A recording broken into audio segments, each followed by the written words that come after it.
Hey, and welcome back to Alex Talking. It's Alex, your horror hound, and I'm so thrilled to be talking about teenage sex and death at Camp Miasma. Now, I was lucky enough to see this last night. I think context is always important. I saw this movie after seeing We're All Going to the World's Fair at the Alamo Draft House last week in anticipation of it, and I saw it after working until uh, it was 10 o'clock. I got out to make it to this 11, 10:30, but it ended up starting around 10:45 showing of this movie with a friend from out of town, my wife, and another friend just from Denver. We've been like looking forward to this for so long. I've been looking forward to this for so long. I've been running out of the trailer every single movie, and the Alamo Draft House plays at every movie. But I got this VHS clamshell and all these um, posters of teenage sex and death at Camp Miasma, or just I guess the Camp Miasma franchise that I wanted to go through and just show here because I think they're so cool and illustrate how this is just a perfect love letter to the Friday the 13th franchise, to camp slashers. We get mention of The Burning. Obviously, Sleepaway Camp is the second most, or just, I would actually put them 1A and 1B, biggest influence on this with Friday the 13th. This movie is so fucking cool. I cannot stop thinking about it all morning since seeing it. I just, I want to see it again so bad.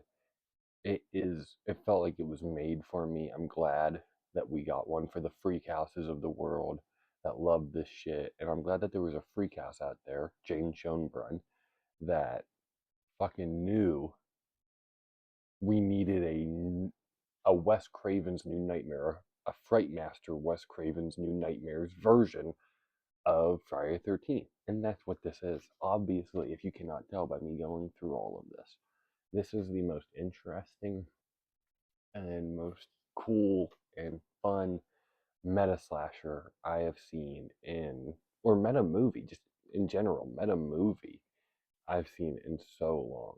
I thought that um, all the real world commentary, all the like fourth wall breaks almost, you could call them at a certain point, um, were just so enjoyable as a horror fan.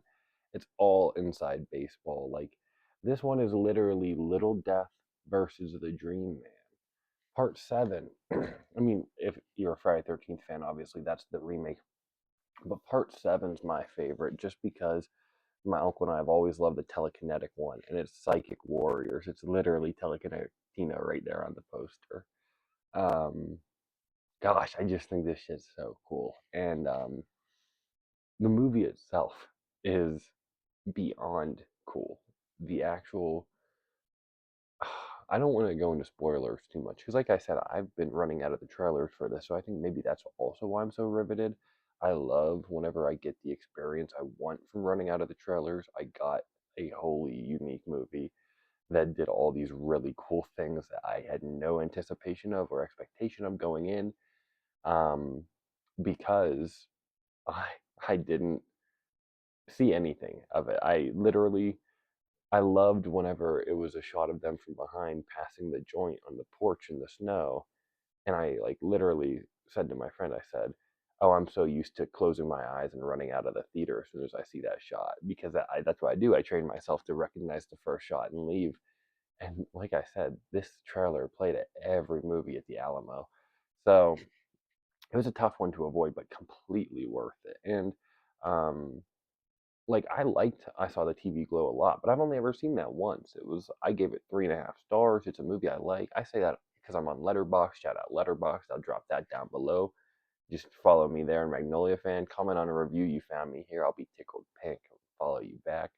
But yeah, I only have ever seen that once, and like I said, I just saw We're All Going to the World's Fair for the first time, and like those are two movies that have an intenseness to them and a level of just drama that I don't know if I would return to them as much.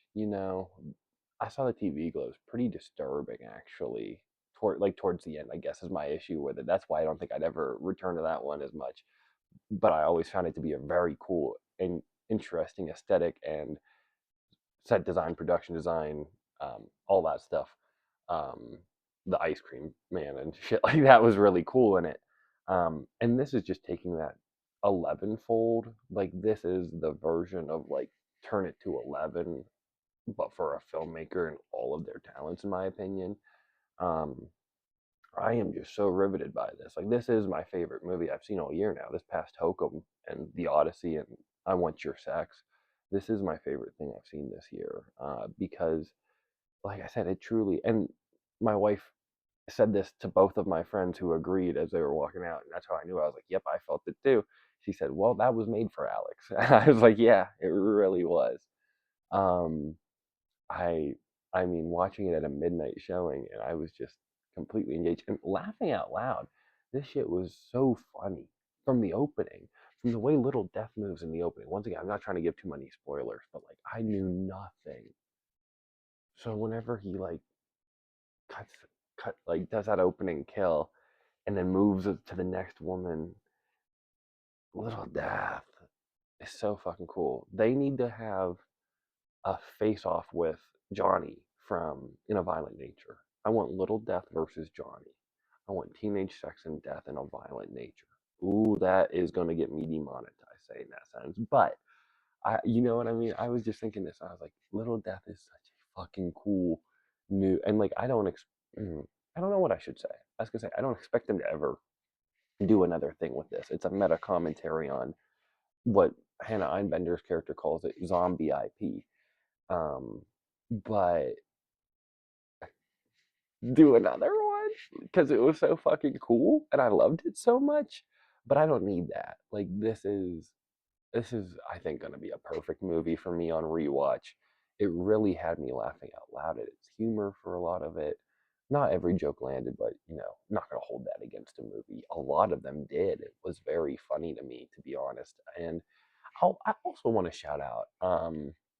I like the filmmaker so much, and am familiar with their game. Obviously, that was my biggest background coming in. I don't know anything about either of these main performers, and I found that very refreshing. Um, well, I haven't seen them in anything. I know that they're famous for Hacks. Hannah Einbender's on Hacks, and Gillian Anderson's obviously on the X Files. I've truly never seen an episode of either. My sister has recommended the Hacks to me 1,000 times, and I actually probably will watch it after how much I enjoyed Hannah Einbender in this movie. Shout out Hannah, that's my sister too.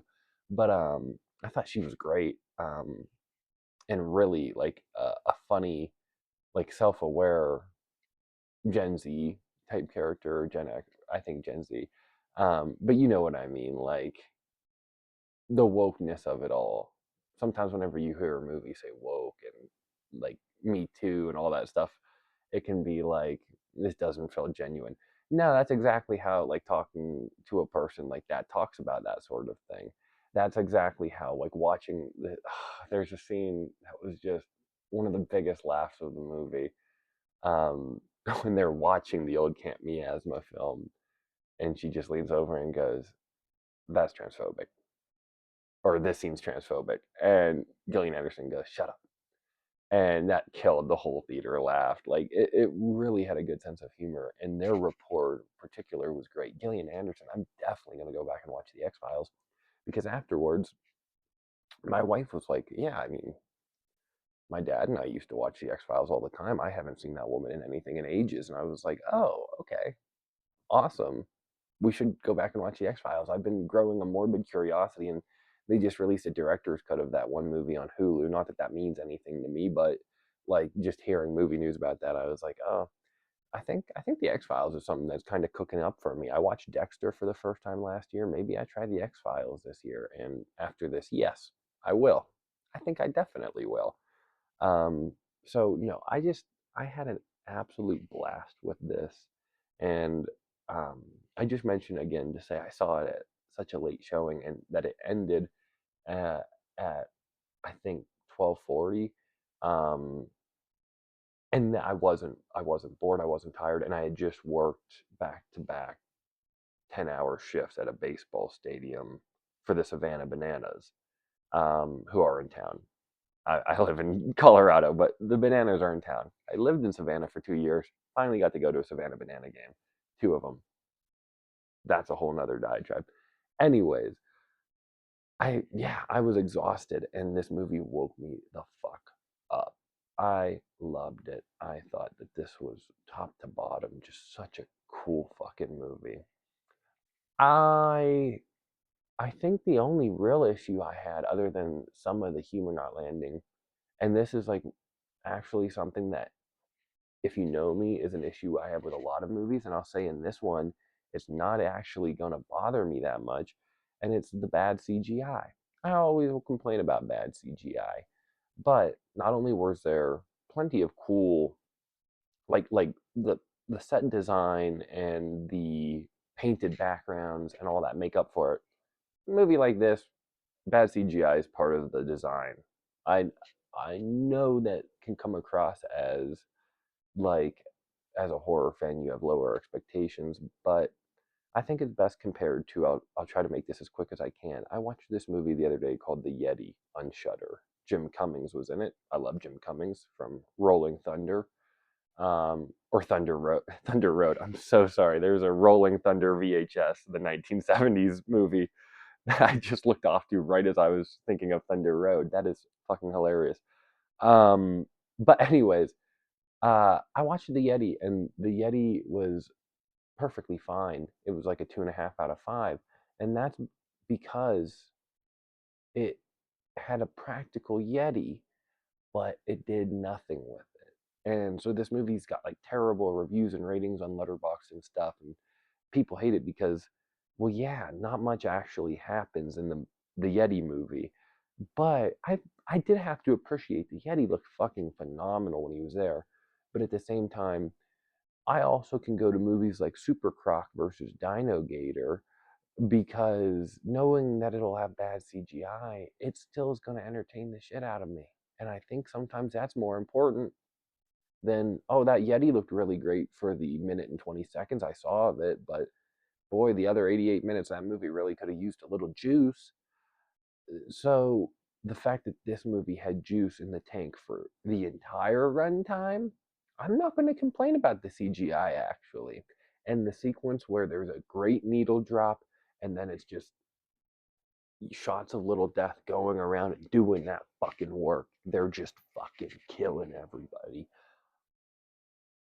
So much bad CGI. You think I didn't like that sequence? What am I, fucking crazy? It was awesome.